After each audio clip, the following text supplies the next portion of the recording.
Thank you for inviting me to speak at this venerable place. Every time I come through the doors, it's like passing into the portals of a sanctuary of history, and it's like a homecoming. So truly, my career did start here, and I will be eternally grateful. It's a place that has been transformed in many ways since I started in 1967. And I'd like for you to join me in applauding all the people who've transformed this room into truly a wonderful place for the dissemination of useful knowledge.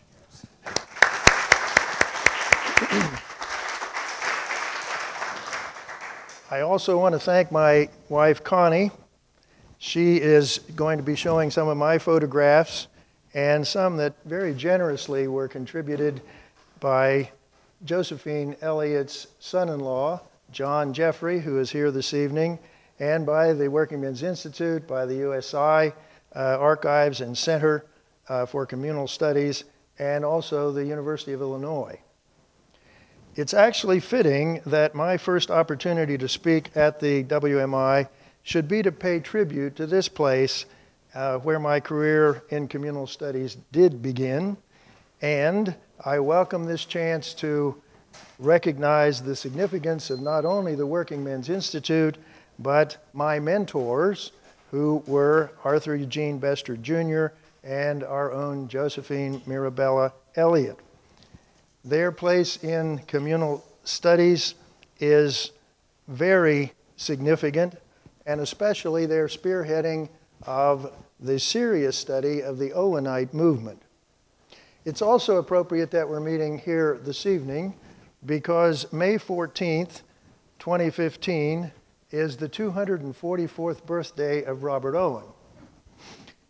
And I think maybe we can help celebrate Owen's birthday by being grateful that he attracted that wealthy educational reformer and father of American geology, William McClure, to his utopian experiment here.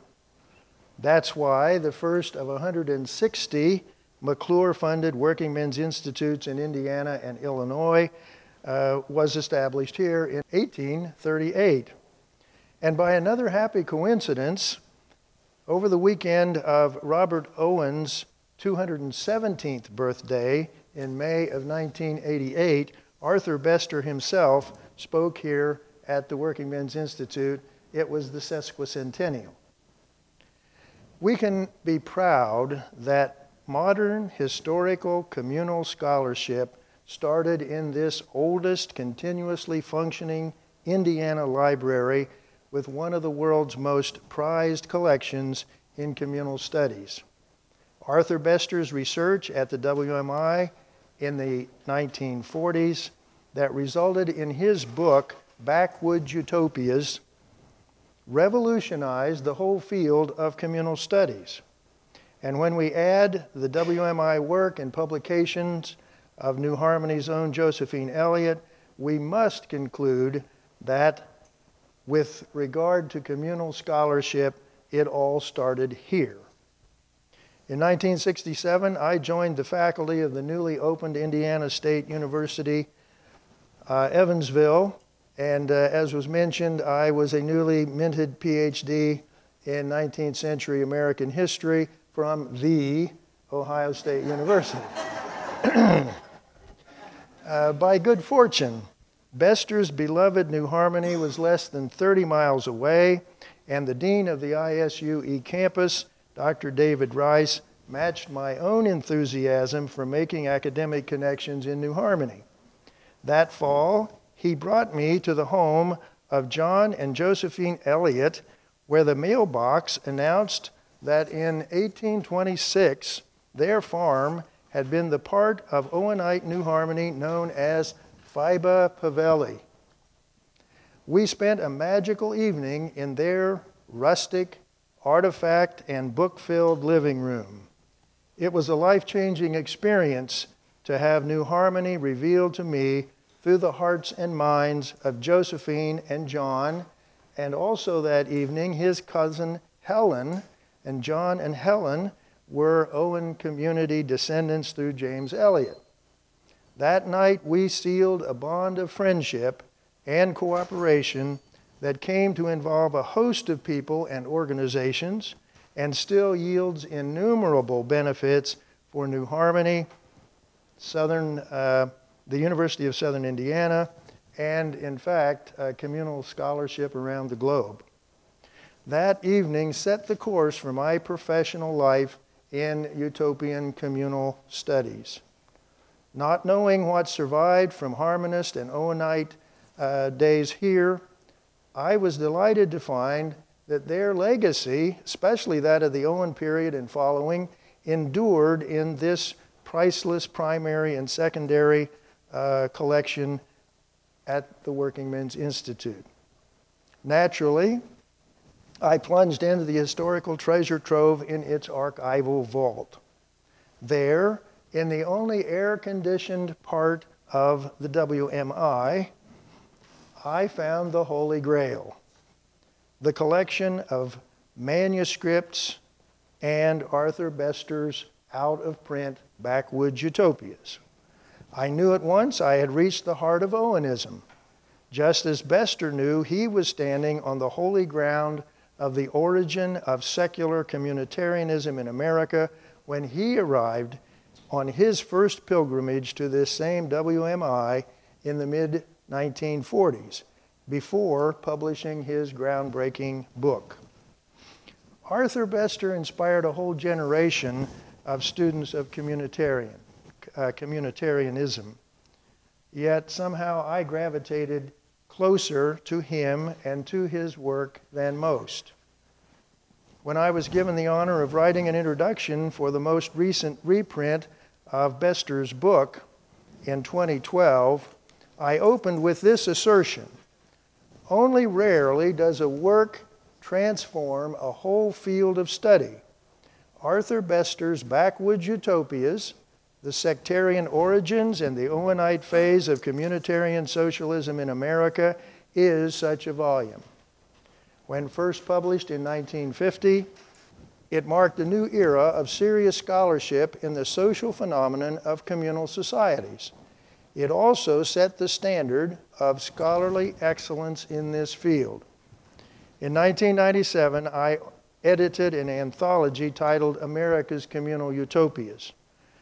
The 18 scholars from several disciplines who contributed chapters dedicated it to Arthur Bester as the Dean of American Communal Scholars. Nothing has caused me or anyone else to change that assessment. In 1908, Arthur Bester Jr. was born into the intellectual ferment of Chautauqua County in western New York. His father was the president of the famous Chautauqua Institution. The young Bester was exposed to a broad spectrum of novel ideas. They were presented and debated in public lectures there. As a result, no belief or practice or charismatic leader could disturb his process of analysis, communal or otherwise. In 1987, Dr. Bester explained the origins of his interest in historical research at our Pacific Coast chapter meeting of the Communal Studies Association in Tacoma, Washington. As a schoolboy, on January 30th, 1918, he attended a White House event for children. At that event, President Wilson tagged the presidential coal shovel to encourage families to conserve 1 shovel of coal per day to help the war effort. The young Arthur was so impressed, he jotted down his own account of the occasion and began a scrapbook of messages from Wilson to other heads of state as printed in the New York Times. Bester said, "I thought these documents ought to be clipped and pasted, which I did.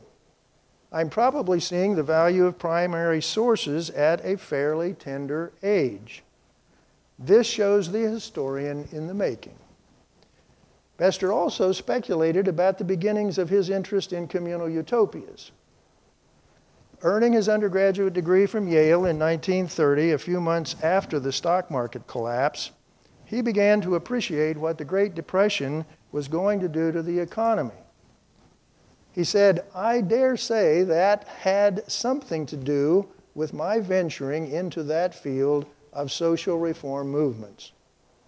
Bestor went on to describe his later research methods, methods we can see now in hindsight as precedents for future communitarian scholarship. Arthur traveled extensively, seeking to ground his research on primary sources, personal interviews, and direct observation. He noted that travel had been different at that time. Between 1937 and 1950, his travels by bus, train, his Model A Ford, and only once by airplane, had taken him to at least 23 historic communal locations from New England to the Midwest. He struggled to keep up with the latest technology for research. Following World War II, he saw a demonstration of ELIAC, the huge computer at the University of Illinois. Bestor said, "The thought that it would ever play a role in one's home or reach such importance to scholars writing books did not occur. It seemed like a scientific instrument of little relevance to us." In Bestor's day, microfilm was just beginning, and 35 millimeter photography took time and was unsatisfactory. Quoting Bestor again, "The only available method of reproducing a document that one could count on at the time that I was working was the photostat. It was a camera mounted on the ceiling in a great big display. It was very expensive, usually $1 a sheet. One could hardly expect to go out and photostat a collection of documents." End of quote. When I first came to the WMI myself, I discovered that the cost of Xeroxing was still a prohibitive $1 a page. Well, that was a long time ago. I do agree with Bestor's conclusion that no matter how inexpensive these methods became, they did not replace note-taking. Bestor stressed that you have to go where the manuscript records are, or at least find them and have them copied if you want to do what he called some back-breaking work. He lamented the lack of finding aids. And we should note that a finding aid for historic manuscripts here in the WMI is based on his own cataloging. Bestor also observed one did a good deal more in terms of hunches as to where this material would be than one needs to do today. Then he quickly added, "A good hunch is a tremendous asset anytime." The other scholar we are saluting tonight, Josephine Elliott, understood hunches. She wrote her hunches on her archival finding aids.